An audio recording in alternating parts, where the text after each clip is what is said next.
বসুদেৱ দৈৱকীক ভগৱান কৃষ্ণই কৈছে মোক পুত্ৰ স্নেহ বাদ দি ব্ৰহ্মৰূপে চিন্তা কৰা। আমি জেনেৰেলি শৰীৰ অভিমানীবিলাকে আমি শৰীৰটোকে মই বুলি ভাবি শৰীৰৰ লগত সম্পৰ্ক থকা ব্যক্তিবিলাকক আপোন বুলি ভাবোঁ আৰু তেওঁলোকক শাৰীৰিক হিচাপে আমি ভাল পাবলৈ শিকোঁ। কিন্তু আচলতে মই শৰীৰ নহয়, মই হৈছোঁ আত্মা। শৰীৰটোত মই আছোঁহে। এই শৰীৰটো 24 তত্ত্বৰ দ্বাৰা সৃষ্ট, ই মায়াৰ বস্তু। আত্মা ওলাই যোৱাৰ পাছত শৰীৰটো ইয়াৰ নিজস্ব একো নাথাকে। ইয়াৰ শেষ অৱস্থিতিত 3টা বুলি কৈছে, বিষ্ঠা, পলু বা ছাই। যদি মৃত্যুৰ পাছত শৰীৰটো পেলাই থয় তেতিয়াহ'লে জীৱ জন্তুৱে ভক্ষণ কৰি বিষ্ঠাৰূপে তাক উলিয়াই দিব। যদি পুতি থয় তেতিয়াহ'লে তাত পলুলৈ ৰূপান্তৰিত হ'ব, আৰু যদি জ্বলাই দিয়ে তেতিয়া ছাই হ'ব। শৰীৰটো বিনাশী, কিন্তু ইয়াৰ ভিতৰত যিটো তত্ত্ব আছে এইটো যাক আমি আত্মা বুলি জানো, এই আত্মাটো সনাতন। আমাৰ গুৰুজনাৰো মূল তত্ত্ব হৈছে সেইটোহে। সেইকাৰণে কৈছে সমস্ত ভূততে ব্যাপী আছো মই হৰি, সবাকো মানিবা তুমি বিষ্ণু বুদ্ধি কৰি। যদি আমি প্ৰত্যেক জীৱক যদি বিষ্ণু বুদ্ধি কৰিব পাৰোঁ তেতিয়াহ'লে জড় মূৰ্তিত আপুনি মূৰ নদোৱালেও কোনো ক্ষতি নহয়। আমাৰ ইয়াৰ উল্টাটো হৈছে আমি জড় মূৰ্তিক ভগৱান সদৃশ মানি লৈ তাত ঈশ্বৰ আছে বুলি ভাবি আমি প্ৰণাম কৰোঁ, কিন্তু মন্দিৰৰ বাহিৰত যদি ভিক্ষাৰীটো আছে তাক আমি লেই চেই কৰোঁ। গতিকে এই তত্ত্বটোৰ বিপৰীতে গুৰুজনাই আমাক শিক্ষা দিছে বৰ সুন্দৰ, যিটো কৃষ্ণই উদ্ধৱক বৈকুণ্ঠ প্ৰয়াণৰ প্ৰাক মুহূৰ্তত দি গৈছে, যে মই সমস্ততে ব্যাপ্ত হৈ আছোঁ। আৰু সেইকাৰণে আমি এতিয়া ইজনে সিজনক কৃষ্ণ বুলি কওঁ। আপুনি আপোনাৰ বয়স মোতকৈ ডাঙৰ নে সৰু নে কি কথা কি বতৰা কথা নাই, আমি কৃষ্ণ বুলি কাক কওঁ? এই শৰীৰত যিটো আত্মা বিৰাজমান হৈ আছে।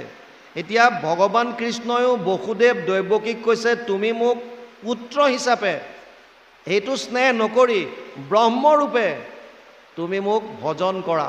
মানে মই যদিও শাৰীৰিকভাৱে তোমালোকৰ পুত্ৰ হৈ আছোঁ, কিন্তু আচলতে এই শৰীৰটো এইটো মই কোনদিনা এৰি দিওঁ ঠিক নাই, কিন্তু মই যিটো ব্ৰহ্ম এইটোতো মই চিৰন্তন। সেইকাৰণে তুমি তেনেকৈ মোক চিন্তা কৰা, তেতিয়া তোমালোকে এইটো জন্মতে এই দেহ ত্যাগ কৰি পৰম গতি লাভ কৰিব পাৰিবা, অৰ্থাৎ মুক্তি পাব পাৰিবা। তাৰ পাছত কৈছে কংসক সংকিয়া যেবে শুনি উপায়, থৈও নিয়া মোক গকুলত পলুৱাই। যদি কংসৰ প্ৰতি ভয় আছে তোমালোকৰ যে মোকো মাৰি পেলাব বুলি, কাৰণ আগতে 6টা সন্তান বধ কৰিলে। 7ম সন্তানটো হৈছে বলৰাম। শংকৰখনৰ দ্বাৰা দৈৱকীৰ গৰ্ভ শংকৰখন কৰি লৈ গৈ ৰোহিণীৰ গৰ্ভত স্থাপন কৰিছে। কিমান কাৰিকৰী ছায়েন্সৰ দিন তেতিয়াই। এগৰাকী মাতৃৰ গৰ্ভৰ পৰা কোনো হাতেৰে স্পৰ্শ নকৰাকৈ সেইটো তাৰ পৰা সন্তান লৈ গৈ বেলেগৰ গৰ্ভত স্থাপন কৰিব পৰাৰ বিদ্যা আমাৰ ইয়াত আছিল। সেইকাৰণে ভাগৱতত লিখিছে। আমি বহুতে এইবিলাক কিছুমানেতো ভাবোঁ যে এইবিলাক অতিৰঞ্জিত কিবা। আপোনালোকে যদি চায় সঞ্জয়ে কুৰুক্ষেত্ৰত কি হৈ আছে, হস্তিনাপুৰত থাকি ধৃতৰাষ্ট্ৰক কৈ আছিল, যেতিয়ালৈকে টিভি ওলোৱা নাছিল তেতিয়ালৈকে মানুহে হয়তো ক'ব পাৰিছিল বা আমাৰ দৰে আলোচনা কৰিছিলে এইবিলাক মিছা। ভাগৱত বা ৰামায়ণ বা মহাভাৰতত তেতিয়াও আছিল যে বিমানৰ দ্বাৰা তেতিয়া উৰি যায়, যেনেকৈ পুষ্পক বিমান আছিল আমি পাওঁ। গতিকে যেনেকৈ নহওক বিমান তেতিয়াও আছিলে। আমাৰবিলাক বিজ্ঞানীয়ে শাস্ত্ৰৰ কথা মিছা বুলি ভাবি পেলাই বাদ দিলে, গতিকে বাহিৰৰখিনিয়ে এই শাস্ত্ৰকে বেছ কৰি লৈ উৰাজাহাজৰ সৃষ্টি কৰিলে। আমি কথাবিলাক চব অন্ধবিশ্বাস বা অতিৰঞ্জিত বুলি এৰি দিব নালাগে। তাৰ কিবা যদি বিজ্ঞানসন্মত কাৰণ থাকিব পাৰে, সেই বেছটো লৈ যিসকল বিজ্ঞানী তেওঁলোকে হয় বুলি এবাৰ মানি চাই তাত ৰিচাৰ্চটো কৰক, কিজনী তেওঁলোকে ভাল ফল পাবই। আৰু যিমান বস্তু ওলাই আছে আপোনালোকে চাব তাৰ তুলনা আগতে ভাগৱতত দিয়া আছে। গতিকে এতিয়া ইয়াত কৈছে কংসক সংকিয়া যেবে শুনিও উপায় থৈও নিয়া মোক গকুলত পলুৱাই। কংসই 6টা সন্তান বধ কৰিলে আগতে, সপ্তমটোতো অলৰেডি সংকৰ্ষণ কৰি নি পেলাই ৰোহিণী গৰ্ভত থলে, আৰু অষ্টমত প্ৰভু ভগৱন্ত নিজে আহিল। কিন্তু মাক বাপেকৰ দৃষ্টিত চতুৰ্ভুজ ৰূপ ধাৰণ কৰি দেখুৱাই দিয়াৰ পাছতো মায়াই আবদ্ধ কৰি ৰাখিছে। সেইকাৰণে তেওঁলোকে পুনৰ সেই নিজৰ সন্তান হিচাপে শিশু ৰূপটো নিজৰ সন্তান হিচাপে ভয় কৰিছে। সেইকাৰণে কৈছে যদি তেনেকুৱা ভয় আছে মোক গকুলত নি থোৱা। প্ৰত্যেকটো কাৰ্যৰ বিপৰীতে একোটা কাৰণ থাকে। কিহৰ কাৰণে গকুললৈ নিবলগীয়া হ'ল?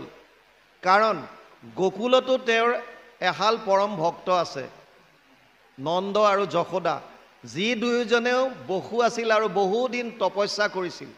তপস্যা কৰি তেওঁলোকে ভগৱান কৃষ্ণক শিশুৰূপে পালন কৰিব বিচাৰিছিল আৰু তেতিয়া বৰ দি থৈছিল তোমালোকে মোক পাবা।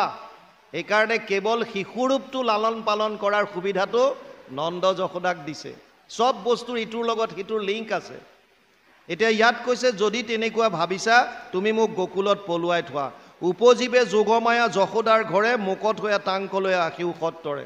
আৰু মই অলৰেডি আদেশ কৰিছোঁ নন্দ আৰু যশোদাৰো বহুত বয়স হৈ গ'ল, জীৱনৰ অন্তিম কালতহে তেওঁলোকে সন্তান পাইছে। আৰু যোগমায়াক আদেশ কৰিছে যশোদাৰ গৰ্ভত তুমি জন্ম লোৱা। তাত গৈ যোগমায়া অলৰেডি জন্ম লৈ আছে। এইকাৰণে এতিয়া বসুদেৱক মাত্ৰ কৈছে তুমি মই শিশুৰূপ ধাৰণ কৰি মোক লৈ যোৱা, তাত থবা। তাত্ত্বিক কথাবিলাক বুজি যাওক। এতিয়া বসুদেৱক আৰু দৈৱকীৰ ক'ত আছিলে তেওঁলোক? ভগৱান কৃষ্ণ জন্ম হওঁতে কাৰাগাৰৰ ভিতৰত। কাৰাগাৰৰ ভিতৰত তাকো বান্ধোনত, শিকলিৰ বান্ধোন আছে, কাৰাগাৰৰ ভিতৰত আছে। কাৰাগাৰৰ ভিতৰত কি যি মন যায় তাকে খাবলৈ পাব নেকি? নাপায়। তাৰমানে ঈশ্বৰক যদি পাব বিচাৰিছে নিজক নীতি নিয়ম শৃংখলাৰ মাজত বন্ধনত ৰাখক। আৰু এই যিমানবিলাক আমি তৃপ্তিৰ কাৰণে ভোগবাদী যিটো মানসিকতা, এই ভোগবাদীটো আমি বাদ দি সাত্বিক আৰু সাধাৰণ জীৱন যাপন কৰিবৰ কাৰণে চেষ্টা কৰিব লাগিব। যদি সৎ ফল পাব বিচাৰিছে, উচ্চ লক্ষ্যত যদি উপনীত হ'ব বিচাৰিছে, তেতিয়াহ'লে এনেধৰণে তপ কৰিব লাগিব। আপুনি যদি কোনো নীতি নিয়ম আপোনাৰ নাই, কোনো ধৰণৰ একো নাই, যি মন যায় তাকে কৰিছে, তেতিয়াহ'লে আপুনি আপোনাৰ লক্ষ্যটোত ক'ত পাবগৈ? পৰম আনন্দ কেনেকৈ লাভ কৰিব? ছাত্ৰ ছাত্ৰীসকলে যদি পঢ়াৰ সময়ত নপঢ়ে, যদি ছাত্ৰ জীৱনটো যদি এনেই নষ্ট কৰি দিয়ে, তেতিয়াহ'লে তেওঁলোকে ডাঙৰ হোৱাৰ পাছত ভাল চাকৰি বা এটা ভাল জীৱন এটা তেওঁলোকে কেনেকৈ কামনা কৰিব? আৰু দৈৱকীক দেখুৱাইছে কাৰাগাৰৰ ভিতৰত, শিকলিয়ে বান্ধি থোৱা আছে। গতিকে তাত আহি ভগৱান কৃষ্ণই অৱতাৰ লৈছে, জন্ম লৈছে। গতিকে ইয়াত এতিয়া কৈছে এহি বুলি তাসম্বাক বিষ্ণু ভৈলা চুপ দুইহান্তৰ আগত ভৈলন্ত শিশুৰূপ। কৃষ্ণৰ আদেশ পাছে বসুদেৱে শুনি ভাগিল নিহল টান পাৱৰ আপুনি। পুত্ৰ কোলাত লৈয়া বজাৱে খোজন্তে উপজিল যোগমায়া যশোদাত হন্তে। তাৰ পাছত কৃষ্ণৰ কাৰণে উঠাই ল'লে। কৃষ্ণ কোলাত লোৱাৰ লগে লগে হাতৰ ভৰিৰ শিকলি বান্ধোনবিলাক নাইকিয়া হৈ গ'ল। কিছুমান বান্ধোন মায়াৰ বান্ধোন, মায়াৰ বান্ধোনৰ পৰা হাত সাৰিব যদি বিচাৰিছে তেতিয়াহ'লে ভগৱান কৃষ্ণক শিৰত উঠাই লওক। যেতিয়া ভগৱান কৃষ্ণক শিৰত উঠাই ল'ব, অৰ্থাৎ প্ৰভু ভগৱন্তৰ চৰণত একান্তভাৱে যেতিয়া শৰণাগতি হৈ কেৱল কৃষ্ণময় কৰি ৰাখিব, তেতিয়া মায়াৰ বান্ধোন নিজে নিজে খোল খাই যাব, নিজে নিজে খোল খাই যাব। দৈবহী আছ গুণময়ী মম মায়া দূৰত্বয়া মাম এবয়ে প্ৰপদ্যন্তে মায়া মেতাম তৰন্তিতে। 7ম অধ্যায় 14 নম্বৰ শ্লোক গীতা। অৰ্জুনক কৈছে হে অৰ্জুন, মোৰ মায়া অতি ভয়ানক, ইয়াৰ পৰা পৰিত্ৰাণ পাব পৰাটো অতি কষ্টকৰ। কিন্তু যিসকলে কেৱল মোক ভজন কৰিলে, শৰণ ল'লে, মই তেওঁকহে মায়াৰ বন্ধনৰ পৰা মুক্ত কৰি দিওঁ। গতিকে যেতিয়ালৈকে কৃষ্ণৰ চৰণত একাত্মভাৱে আমি শৰণাগতি নহ'ম, তেতিয়ালৈকে এই মায়াৰ চক্ৰৰ পৰা আমি পাৰ হৈ আহিব নোৱাৰিম। আৰু যেতিয়ালৈকে মায়াৰ অধীন হৈ থাকিব, তেতিয়ালৈকে পৰম আনন্দ লাভ কৰিব নোৱাৰিব। ই ধ্ৰুৱ সত্য, আপোনালোকে পৰম আনন্দ তেতিয়ালৈকে লাভ কৰিব নোৱাৰিব। ইয়াৰ পাছত এতিয়া কৈছে, যেতিয়াই কোলাত ল'লে লগে লগে চব হাতৰ ভৰি তেওঁৰ নিহল খুলি গ'ল, আৰু ইফালে যশোদাৰ গৃহত যোগমায়া উপজিল। পালি পোহৰীয়া নগৰীয়া দাড়ীজন দেৱীৰ প্ৰভাৱে সবে ভৈলা অচেতন, নিদ্ৰা গৈলা পৰিল যতেক আছে ৰখি, জাগি যিবা আছে সিও নেদেখিল আখি। আপোনাৰ লক্ষ্যত উপনীত হ'ব পৰাকৈ প্ৰভু ভগৱন্তই বাট পথ সকলো মুকলি কৰি দিব। কেৱল ভাগৱতৰ মই কৈছিলোঁ মূল লক্ষণ হৈছে আশ্ৰয়। আশ্ৰয় ক'ত ল'ব? যদি আপোনাৰ আশ্ৰয়টো শুদ্ধ হয়, চাওক, আমাৰ মানুহৰ যিটো জীৱন আমি যিটো পাইছোঁ শৰীৰ, ই অতি দুৰ্লভ। 84 লাখ যোনি ভ্ৰমণ কৰাৰ পাছত, 84 লাখ যোনি মানে 20 লাখ সব স্থাৱৰ জানো, 9 লাখ জলচৰ সব মানো, 11 লাখ কুৰুম কবি গাৱে, পক্ষীগণ 10 লাখ बतावे, 30 लाख पशु जानो भाई, 4 लाख बंदर दुखदायी, जब ये 84 लाख कट जावे तब कहूँ मानुष तन पावे। মানুহৰ জন্ম পোৱাৰ আগত 20 লাখ গছ গছনি প্ৰজাতি আমি ভ্ৰমণ কৰিছোঁ। জ্বৰ 9 লাখ জলচৰ প্ৰাণী হৈ আছো প্ৰজাতি, 11 লাখ কাছৰ দৰে বগাই যোৱা সৰীসৃপ জাতীয় প্ৰাণীৰ প্ৰজাতি, তাতো আমি আছো। চৰাই চিৰিকটিৰ প্ৰজাতি আছে 10 লাখ, 30 লাখ বিভিন্ন জন্তুৰ প্ৰজাতি, 4 লাখ বান্দৰৰ প্ৰজাতি, টোটেল 84 লাখ যোনি। নাপাহৰিব যে দশম লক্ষণটোক আমাক নি আছে, অৰ্থাৎ আশ্ৰয় ক'ত ল'ম, শৰণ ক'ত ল'ম। আজি মানুহ ভ্ৰান্তিত আছে। আমাৰ চাওক, আমি কীৰ্তনত গাই থাকোঁ, ভাৰত বৰিষ ধন্য কলিযুগ হৰি হৰি হৰি হৰিয়ে, হৰি হৰি হৰি ব্ৰহ্মাৰো প্ৰাৰ্থনী নৰতনু অনুপাম। আমি গাই থাকোঁ, হৰিত একান্ত শৰণ পখিয়া, হৰি হৰি হৰি হৰিয়ে, হৰি হৰি হৰি ধৰ্ম শিৰোমণি ঘোষিও হৰিৰ নাম। অৰ্থাৎ কলিযুগ ভাৰত বৰিষ হৰি নাম, দেৱৰো দুৰ্লভ নৰতনু অনুপাম। 4 সংযোগ কোটি কল্পে নাপায় বুলি কৈছে। সপোনৰ নিধি যেন জাগিলে হেৰায়। এই 4টা বস্তু দুৰ্লভ বুলি কৈছে। কোন 4টা? ভাৰতবৰ্ষ পোৱা, কলিযুগত পোৱা মানুহৰ শৰীৰ আৰু হৰিনাম।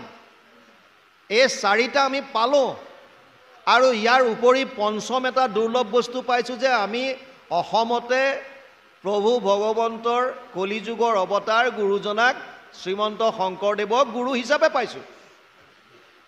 এই 5টা বস্তুৰ সংযোগ পোৱাৰ পাছতো যদি আমাৰ জন্মটো যদি আমি সফল কৰিব নোৱাৰোঁ, তেতিয়াহ'লে আমাতকৈ দুৰ্ভগীয়া আৰু কোনো নাই। বৰ্তমানো মানুহে এই সত্যটো কিহৰ কাৰণে বুজিব ইচ্ছা কৰা নাই আমি গম নাপাওঁ। আমাক যলৈকে নিমন্ত্ৰণ দিয়ে, লাগিলে গুৰুজনাৰ ওচৰত আশ্ৰিত হওক বা নহওক, আমি তালৈ গৈছোঁ আৰু তেওঁলোকক বুজাবলৈ চাইছোঁ। তাৰ মাজত বহুতে বুজিছে, এনেকুৱা নহয় যে বুজা নাই। মই এইকাৰণে কাকো দোষ নিদিওঁ, কাকো মই আঘাত কৰাকৈ কথা নকওঁ। মহাপুৰুষ মাধৱদেৱো এজন ঘোৰ শাক্ত আছিল। আমাৰ সনাতন ধৰ্মৰ 5টা থাল, গতিকে কোনেও কাকো হাঁহিব নাপায়।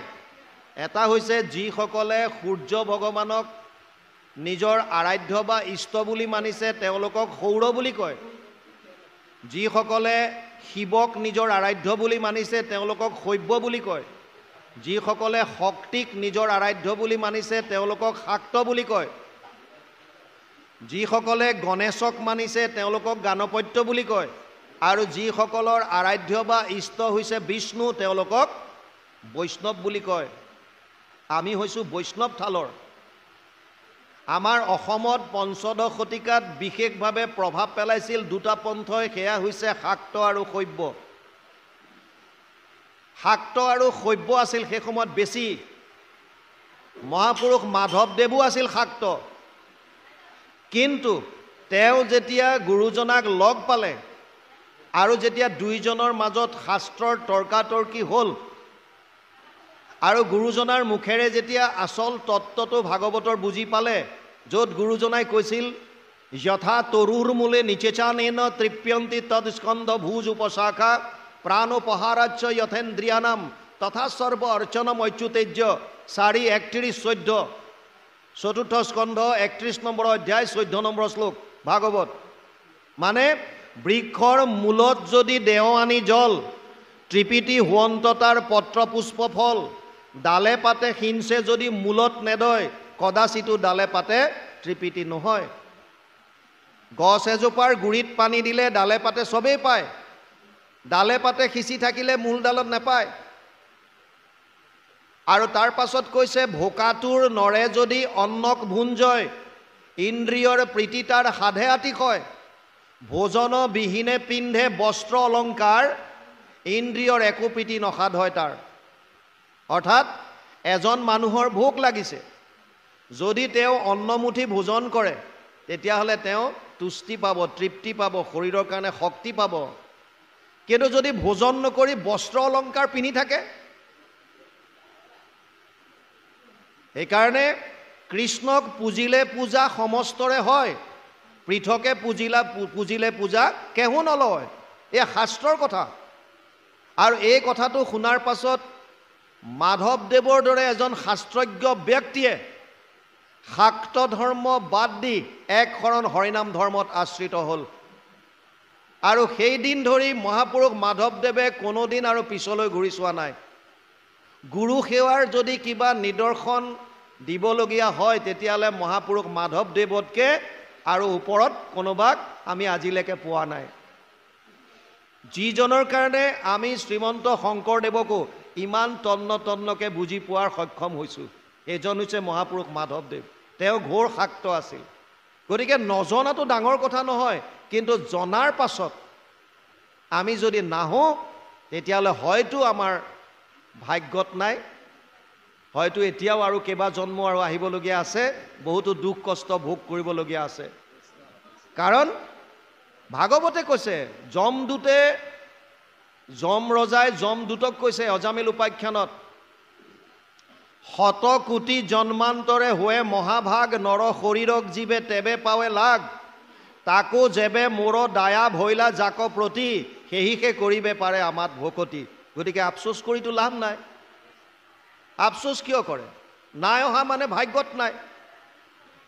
এক শৰণ হৰিনাম ধৰ্মত আহিবৰ কাৰণে ভাগ্যও লাগিব। কাৰণ এই 5টা বস্তুৰ সংযোগ, কলিযুগ, ভাৰতবৰ্ষ, হৰিনাম, মনুষ্য শৰীৰ আৰু গুৰুজনাক গুৰু হিচাপে ল'ব পৰা 5টাৰ সংযোগ, পঞ্চ পাণ্ডৱৰ দৰে এই 5টাৰ সংযোগ য'ত হৈ গ'ল তাত ভগৱান কৃষ্ণ থাকিবই। কৃষ্ণই কৈছে তুমি 100টা হ'লেও মই কৌৰৱৰ পক্ষত নাই, মই পঞ্চ পাণ্ডৱৰ পক্ষত আছোঁ। গতিকে আপুনি এইকেইটাৰ সংযোগ ঘটাবৰ কাৰণে সেইটো কৃপা প্ৰভুৰে লাগিব, তাৰ কাৰণে চিন্তা কৰি লাভ নাই। কিন্তু ইয়াত এতিয়া বৰ সুন্দৰভাৱে কৈছে, আল্টিমেটলি আমি এতিয়ালৈকে পালোঁ যে প্ৰভু ভগৱন্তই প্ৰথমতে চতুৰ্ভুজ ৰূপ ধাৰণ কৰি বসুদেৱ দৈৱকীক নিজ ৰূপ প্ৰদৰ্শন কৰালে। তেওঁলোকে স্তুতি কৰিলে। স্তুতি কৰাত ভগৱান কৃষ্ণই তেওঁলোকক পূৰ্বজন্মৰ কথা ক'লে, যে তোমালোক আগতে প্ৰথমতে পৃষ্ণী নামে সতী আছিলা, আৰু বসুদেৱক ক'লে তুমি সুতাপা নামৰ প্ৰজাপতি আছিলা, 12,000 দিব্য বছৰ তোমালোকে মোক তপস্যা কৰিছিলা, মই তোমালোকক দৰ্শন দিলোঁ।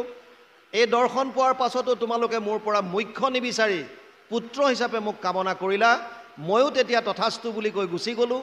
কিন্তু পাছত মই চিন্তা কৰিলোঁ যে মোৰ সমান বা মোৰ সমসৰ আন কোনো নাই, সেইকাৰণে মই আহিবলগীয়া হ'ল। আৰু মই এবাৰ দুবাৰ নহয় 3বাৰ আহিবলগীয়া হ'ল। প্ৰথমবাৰ আহিলোঁ পৃষ্ণী গৰ্ভ হিচাপে, পাছত যেতিয়া তোমালোক কাশ্যপ আৰু অদিতি হ'লা তেতিয়া মই বামন স্বৰূপে আহিলোঁ, আৰু এইবাৰ তোমালোক বসুদেৱ আৰু দৈৱকী হিচাপে আহিছা, এতিয়া মই পূৰ্ণ ব্ৰহ্ম কৃষ্ণ ৰূপে অৱতাৰ ল'লোঁ। এতিয়া তোমালোকৰ যদি মনত সংশয় আছে যে কংসই মোক মাৰিব, তেতিয়াহ'লে মই শিশুৰূপ ধাৰণ কৰিম, মোক তোমালোকে লৈ গৈ গকুলত থৈ তাৰ পৰা যিটো কন্যা সন্তান জন্ম হৈছে সেইটো তুমি ইয়ালৈ লৈ আহা। আৰু লগে লগে কৃষ্ণক যেতিয়া বসুদেৱে উঠালে, হাতৰ যিমান বান্ধন আছে খুটি গ'ল। তাৰ মানে আমি যেতিয়াই কৃষ্ণ প্ৰভুক আমি হৃদয়ত ল'ম বা শিৰত যেতিয়া উঠাই ল'ম, মায়াৰ বান্ধনবিলাক নিজে নিজে খোল খাই যাব। আপোনাক প্ৰভু ভগৱন্তই কৃপা কৰিব, আপুনি নিজৰ গতিত আগবাঢ়িব পাৰিব। ইণ্টাৰেষ্টিং কথা, কিন্তু যেতিয়াই আকৌ আপুনি যোগমায়াক লৈ আহিব, তেতিয়া আকৌ বান্ধন খাবলগীয়া হৈছে গতিকে আল্টিমেটলি মায়াৰ বন্ধনৰ পৰা মুক্তি পাবৰ কাৰণে এটা উপায় বৰ সুন্দৰভাৱে দিছে কৃষ্ণত শৰণ অৰ্জুনতো গীতাত কৈছে আৰু গীতা শাস্ত্ৰ ভাগৱত শাস্ত্ৰ আমাৰ সনাতন ধৰ্মৰ 3টা প্ৰস্থানৰ মূল গ্ৰন্থ সেইকাৰণে শাস্ত্ৰৰ উত্তম গীতা ভাগৱত বুলি কোৱা হয়